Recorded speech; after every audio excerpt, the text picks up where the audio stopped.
ప్రభునామ స్తోత్రములండి. మీ అందరికీ నా వందనాలు. అందరూ బాగున్నారండి. ఈనాటి వాక్య ధ్యానంలోనికి వెళ్ళే ముందు ప్రార్థన చేసుకుని వాక్యాన్ని ప్రారంభించుకుందామండి. ప్రార్థన. పరిశుద్ధమైన మా తండ్రి, మీ పాదములకు వందనం స్తోత్రం నాయన. గొప్ప దేవుడిగా తోడుగా ఉన్నందుకు వందనాలు నాయన. ఉదయకాలం మీ పాదాల చెత్త చేరి స్తుతించి ఆరాధించి కృపను అనుగ్రహించారు. వందనాలు నాయన. ఈ దినం మాకు ఆశీర్వాదకరంగా చేయండి ప్రభువా. మీ వాక్యం ద్వారా మాతో మాట్లాడి మమ్మల్ని బలపరిచి నాయన మీ పరిచర్యలో వాడుకోవడమని, నాయన మీ వాక్యం ద్వారా మాతో మాట్లాడమని, మీ సన్నిధి సహాయం ఈ దినం అంతట్లో తోడుగా ఉంచమని మీకే వందనాలు చెల్లిస్తూ సమస్త మహిమ ఘనత ప్రభావంలో మీకు ఆరోపిస్తూ యేసుక్రీస్తు పరిశుద్ధ నామములో ప్రార్థించి ప్రారంభించుకొంచున్నాం మా తండ్రి. ఆమేన్. ఇది మనం వాక్యాన్ని నేర్చుకుందామండి. బైబిల్ యొక్క చరిత్రను గురించి క్లుప్తంగా నేర్చుకుందాము. అసలు బైబిల్ అంటే ఏమిటి అంటే ఏంటి అంటే, బైబిల్ అనే పదం గ్రీక్ భాషలోని బిబ్లియా అనే పదం నుండి వచ్చినట్లుగా మనం చూస్తూ ఉన్నాము. దీని అర్థం పుస్తకాల యొక్క సమూహం అని.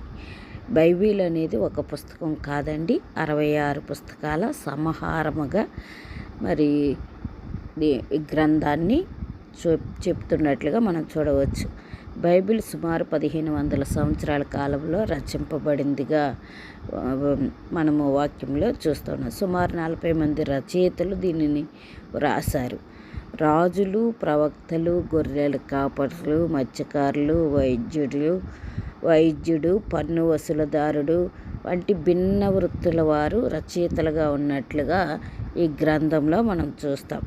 బైబిల్ ప్రధానంగా 3 భాషల్లో వ్రాయబడినట్లుగా వాక్య భాగంలో మనం చూస్తాం. మొదటిగా హీబ్రూ భాష, పాత నిబంధన ఎక్కువగా రాయబడినట్లుగా మనం చూస్తాం. ఎక్కువ భాగం పాత నిబంధనలో హీబ్రూ భాషలో రాయబడటం మనం చూస్తాము. అలాగే పాత నిబంధనలో కొన్ని భాగాలు అక్కడక్కడ అరామిక్ భాషలో కూడా రాయబడినట్లుగా మనం వాక్య భాగంలో చూస్తాం. అలాగే క్రొత్త నిబంధన మొత్తము కూడా గ్రీకు భాషలోకి రాయబడినట్లుగా మనము వాక్య భాగంలో చూస్తాం. పాత నిబంధన 39 పుస్తకాలుగా, అలాగే మరి సృష్టి నుండి మెస్సియా వరకు రాక వరకు కూడా ముందు జరిగిన చరిత్ర అంతా కూడా వ్రాయబడినట్లుగా మనం చూస్తాం. అంటే ధర్మశాస్త్రం, ప్రవక్తల సందేశాలు, అక్కడ న్యాయాధిపతులు వారు రాసినట్లుగా వారు కూడా ఈ భాగంలో పాత నిబంధన కాలంలో ఉన్నట్లుగా మనం చూస్తాం. అయితే కొత్త నిబంధన కాలానికి వచ్చేటప్పటికి కొత్త నిబంధనని 27 పుస్తకాలుగా మనము చూస్తూ ఉన్నాం. ఇది యేసుక్రీస్తు వారి యొక్క జీవిత చరిత్ర ఉంది. అలాగే అపోస్తుల యొక్క సేవ ఉంది. సంఘ ప్రారంభం గురించి, భవిష్యత్తు ప్రవచనాల గురించి క్రొత్త నిబంధనలో రాయబడినట్లుగా వాక్య భాగంలో మనం చూస్తున్నాం. ప్రాచీన కాలంలో బైబిల్ గ్రంథాలను చేతితో ఎంతో జాగ్రత్తగా ప్రతులు తీసి సంరక్షించారు. అయితే తర్వాత కాలంలో ముద్రణ యంత్రము కనిపెట్టబడిన తరువాత ప్రపంచవ్యాప్తంగా విస్తృతంగా బైబిల్ను ప్రచురించటము, అలా బైబిల్ ప్రపంచమంతటా వ్యాప్తి చెందటం కూడా మనము చూస్తున్నాం. బైబిల్ ప్రపంచంలోని అత్యధిక భాషలలో అనువదించబడిన గ్రంథాలలో మొదటిదిగా మనం చూస్తున్నాం. కోట్లాది మంది దీనిని చదివి తమ జీవితాలకు మార్గదర్శకంగా స్వీకరిస్తున్నారని మనము నేర్చుకుంటూ ఉన్నాం. బైబిల్ దేవుని ప్రేరణతో వ్రాయబడిన పవిత్ర గ్రంథం. అనేక శతాబ్దాల పాటు చిన్న రచయితల ద్వారా రచింపబడినప్పటికీ దేవుని రక్షణ ప్రణాళికను ఏకత్వంతో ప్రకటిస్తుంది. చరిత్ర, ప్రవచనం, బోధన, రక్షణ సందేశం ఇవన్నీ కలిగిన అపూర్వ గ్రంథమే బైబిల్గా మనం చూస్తున్నాం. ఇంకా బైబిల్ యొక్క ప్రత్యేకత ఏంటి అని మనం చూసినట్లయితే, బైబిలు ప్రపంచంలోని ఇతర గ్రంథాల కంటే అనేక విధాలుగా ప్రత్యేకమైనదని చూడవచ్చు. కొన్ని ముఖ్యమైన విశేషాలు ఈ గ్రంథంలో ఉన్నాయి. ఏమిటి అని మనం చూస్తే దేవుని ప్రేరేపణ వలన ఈ యొక్క వాక్యము రాయబడింది. అది మనం చూసినట్లయితే తిమోతికి రాసిన పత్రిక తిమోతి 2వ అధ్యాయము 2వ అధ్యాయం 3 నుంచి 3వ అధ్యాయము 16వ వచనం మనం చూస్తే అక్కడ ఏం రాయబడిందంటే, దైవజనుడు సన్నిధుడై ప్రతి సత్కార్యమునకు పూర్ణముగా సిద్ధపడి ఉండినట్లు దైవావేశము వలన కలిగిన ప్రతి లేఖనము ఉపదేశించుటకును, ఖండించుటకును, బుద్ధి తప్పు దిద్దుటకును, నీతి యందు శిక్షణ చేయటకును ప్రయోజనకరమై ఉన్నది అని వ్రాయబడింది. ఈ లేఖనమంతయు కూడా దేవుని ప్రేరేపణ వలన కలిగినది అని వ్రాయబడింది. ఇది మనుషుల ఆలోచన మాత్రమే కాదు, దేవుని ప్రేరణతో రాయబడిన గ్రంథము అని నేర్చుకుంటున్నాం. ఏ మనుషులు తన ఊహను బట్టి ఈ గ్రంథాన్ని వ్రాయలేదని ఈ యొక్క వాక్య ఆధారంగా మనం నేర్చుకుంటున్నాం. 66 పుస్తకాల సమాహారం పాత నిబంధనలో 39 పుస్తకాలుగా, క్రొత్త నిబంధనలో 27 పుస్తకాలుగా మనం చూస్తున్నాం. ఈ వివిధ కాలాల్లో భిన్న నేపథ్యాలున్న సుమారు 40 మంది రచయితలు వ్రాసిన సందేశం ఇదొక్కటే. దేవుని రక్షణ ప్రణాళిక సందేశం ఒక్కటే. 40 మంది రచయితలు రాసినప్పటికీ సందేశం మాత్రం ఒక్కటే ఉన్నట్లుగా బైబిల్ గ్రంథంలో మనం చూస్తాం. దేవుని రక్షణ ప్రణాళిక ఈ యొక్క బైబిల్ గ్రంథంలో వ్రాయబడటం మనం చూస్తున్నాం.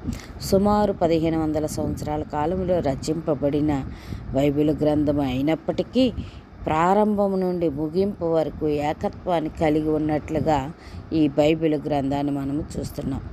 ఈ మెస్సియా గురించి చెప్పబడిన అనేక ప్రవచనాలు ప్రభువైన యేసుక్రీస్తులో నెరవేరేయని వాక్యము ద్వారా నేర్చుకుంటూ ఉన్నాం. ఇది బైబిల్ యొక్క విశ్వసనీయతను తెలియజేస్తుంది. ఇది ప్రవచనాల యొక్క నెరవేర్పు. దేవుని వాక్యము సజీవమై బలము గలదైనదని ఎబ్రీలకు రాసిన పత్రికలో మనము చూస్తాం. ఎబ్రీలకు రాసిన పత్రిక 4వ అధ్యాయము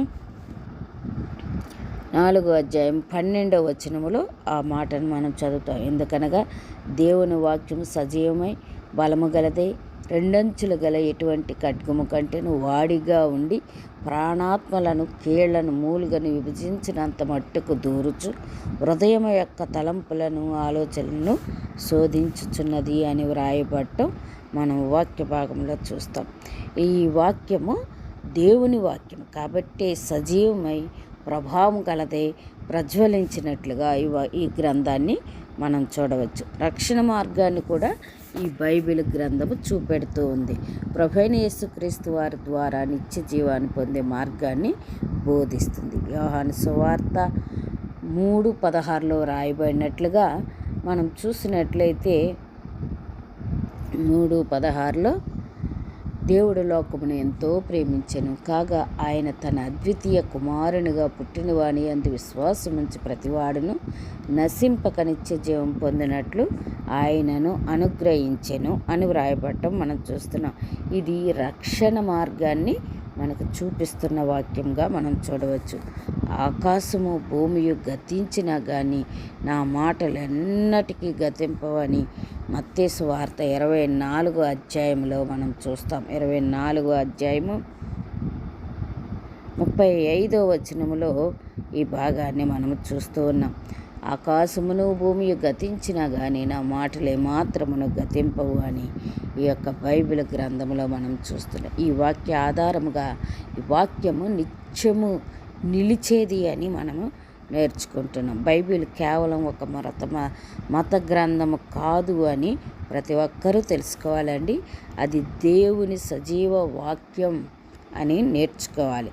అది మనిషికి దేవుని గురించి తెలియజేసే గ్రంథముగా మనం చూస్తున్నాం. పాపము గురించి, రక్షణ గురించి, పరిశుద్ధమైన జీవితాన్ని ఎలా జీవించాలో బోధిస్తున్న గ్రంథముగా బైబిల్ గ్రంథాన్ని చూస్తున్నాం. ప్రపంచం మారిపోవచ్చు, మరి బైబిల్ సత్యం కనుక శాశ్వతంగా నిలిచి ఉంటుంది. నేటికి కోట్లాది మంది జీవితాలను మారుస్తూనే ఉంది.